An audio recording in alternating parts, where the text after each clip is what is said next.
A short distance behind Ted and Sinead Starling, a silent figure kept pace with them, listening carefully. The Watcher was pleased with the Starlings' performance so far. This was the first real test they'd faced in the clue hunt, and Ted had done especially well. Of the three Starlings, he was definitely the most promising. The Watcher had read about his many accomplishments and was especially interested in Ted's latest project, a satellite scrambling device that could disrupt communications across the entire planet. The Vespers could use someone with skills like that. The Watcher was less sure about the other two Starlings. Unfortunately, she could see now that she couldn't have just one triplet. They were too close to one another. If she wanted one, she'd have to attempt to recruit them all, and that could be risky. Unless, of course, there was a way to eliminate the other two Starlings from the picture. Either way, Ted Starling had too much potential to ignore. Jonah Wizard wasn't enjoying the city of Caracas, Venezuela, even though the 15-year-old hip-hop megastar had been excited to visit South America.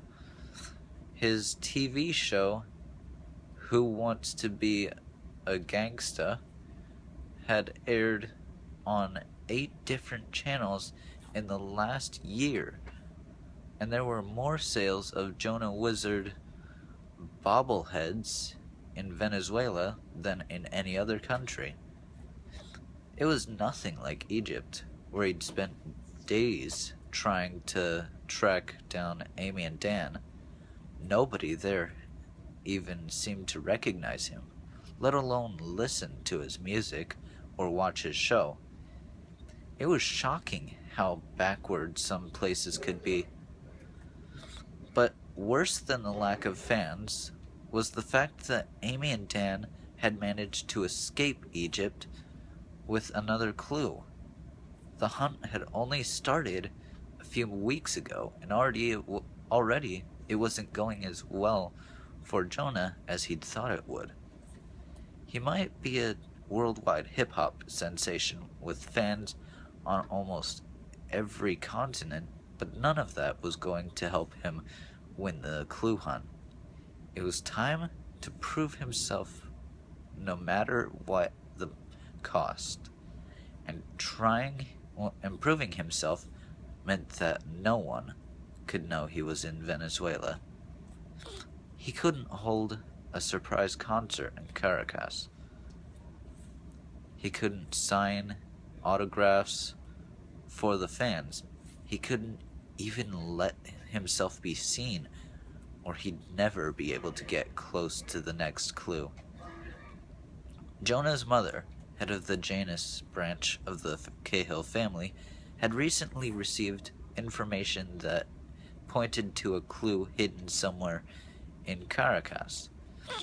It was believed that the Venezuelan hero Simon Bolivar had been buried with it.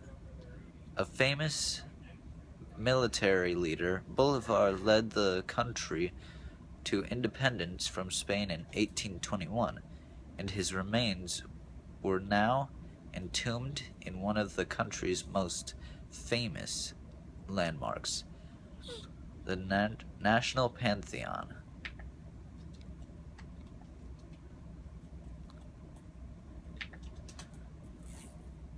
Jonah had managed to get this information from his mother, though she'd had no idea he'd actually been planning to use it.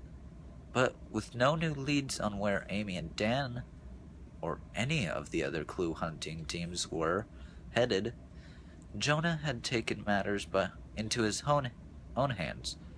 Crouching low behind a bush, Jonah watched the entrance to the National Pantheon while listening hard for the sound of movement nearby.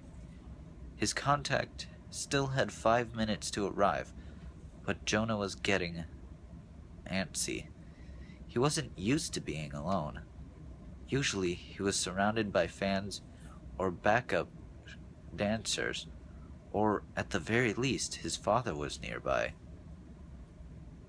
And the tight black shirt and pants he wore were necessary for sneaking around unseen in the middle of the night, but they clung to his skin completely unlike the baggy t-shirt and jeans he usually wore. I hope none of my fans ever sees me like this, Jonah thought. It would ruin my street creed. A rumbling from a few feet away snapped him back to attention. Someone was coming. Jonah tensed, but the newcomer said rather stiffly, "I want to be a gangsta." It was the correct code phrase, but Jonah didn't like the man's lack of enthusiasm. Most Janus agents would have been thrilled to work with the most famous Cahill on the planet. "Sup," Jonah said. "You got the equipment?" The man dropped a large black duffel at Jonah's feet in response.